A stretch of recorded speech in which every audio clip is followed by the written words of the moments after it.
Continuando con esta serie de videotutoriales, es momento de seguir configurando lo que es nuestra evaluación o cuestionario en línea que trabajamos en el video anterior.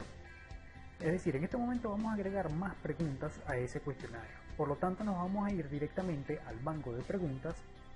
Dentro del banco de preguntas puedo observar que ya tengo las dos preguntas anteriores que habíamos agregado en el video anterior. Ahora vamos a agregar una nueva pregunta.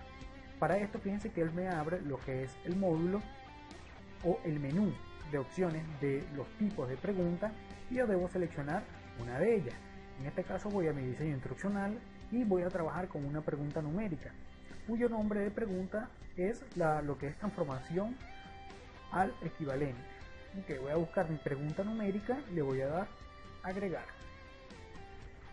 Ella me aparece lo que es la categoría, el nombre de la pregunta y el enunciado de la pregunta. El nombre de la pregunta lo habíamos copiado anteriormente. La categoría es donde estamos, que es el aula virtual de física. Si pueden observar, ya hay dos preguntas guardadas. Estamos haciendo la tercera pregunta. El enunciado de la pregunta lo voy a buscar en mi diseño instruccional y lo voy a copiar y lo voy a pegar. Edito el tipo de texto para trabajarlo con el texto que siempre vengo trabajando en el aula virtual. Le doy una puntuación por defecto, vamos a suponer que en este caso es 5, y le agrego una retroalimentación general en el caso que necesite agregarle la retroalimentación general. Recuerden que esta parte no es obligatoria. En cambio, lo que es la puntuación sí es obligatorio porque tiene nuestro asterisco rojo. Ok, vamos a la parte de las respuestas. Para esta pregunta va a existir una sola respuesta. Igualmente Moodle me da diferentes opciones de respuesta para yo agregar e incluso poder agregar más respuestas aún. Ok, vamos a trabajar entonces con nuestra primera respuesta. Voy y busco mi respuesta en el diseño instruccional y lo pego. Ok, error, no voy a trabajar en base a ningún error, el error va a ser 0. Lo que es la calificación, si responden correctamente, es decir, ese 200, esa va a ser la calificación de un 100%. Si le quiero agregar una retroalimentación, aprovecho este espacio y lo agrego. Como no tengo más respuestas, las voy a dejar en blanco.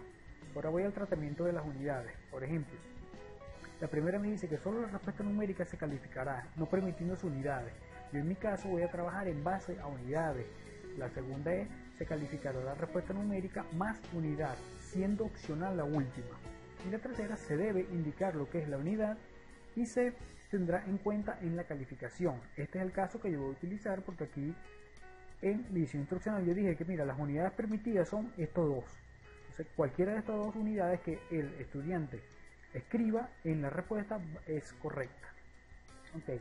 La penalización de la unidad, es decir, si el estudiante escribe mal la unidad, entonces le voy a quitar puntos. Por ejemplo, le vamos a quitar 2 puntos. ¿Okay?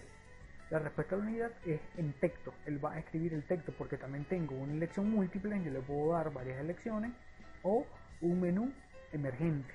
Entonces voy a dejarlo en texto para que el estudiante escriba lo que es esa unidad. La posición, por ejemplo, si va a estar a la derecha o si va a estar a la izquierda. En este caso vamos a trabajar a la derecha.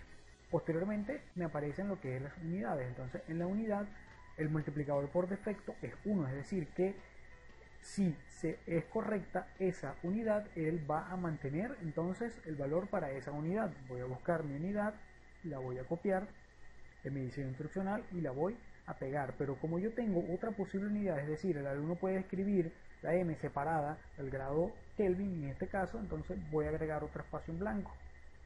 Este espacio en blanco le voy a agregar la otra posible unidad que puede escribir el alumno y tengo que agregarle su multiplicador. Como en la primera ella es 1, yo le voy a agregar igualmente el multiplicador de 1. Voy a buscar mi unidad, la copio de mi diseño y la pego. Entonces ya tengo mis dos posibles unidades como la puede escribir el estudiante. Ahora, en múltiples intentos, la penalización por cada intento incorrecto es de un 33.33%. Recuerden que yo puedo llevarla de 0 a 100. Es decir, que si yo le doy un 100% en la penalización, el estudiante va a perder el 100% de puntos para un segundo intento. En el caso, esto es cuando yo tengo intentos múltiples para ese cuestionario. ¿Okay? Vamos a dejarlo, en este caso, lo voy a poner en 100%. Las pistas, si yo quiero darle pista para esos intentos múltiples, para esas preguntas, unas posibles pistas para que el estudiante se guíe. Las marcas las dejamos tal como están, le damos a guardar cambio y continuar editando. Sabemos que él va a seguir dentro de la pregunta, pero va a guardar lo que es la pregunta. Ya ven que por defecto pasó a 3. ¿Okay? Es decir, que tengo 3 preguntas en el banco. Ahora sí le doy guardar cambio. Y si ustedes pueden fijarse, ya tengo mis 3 preguntas.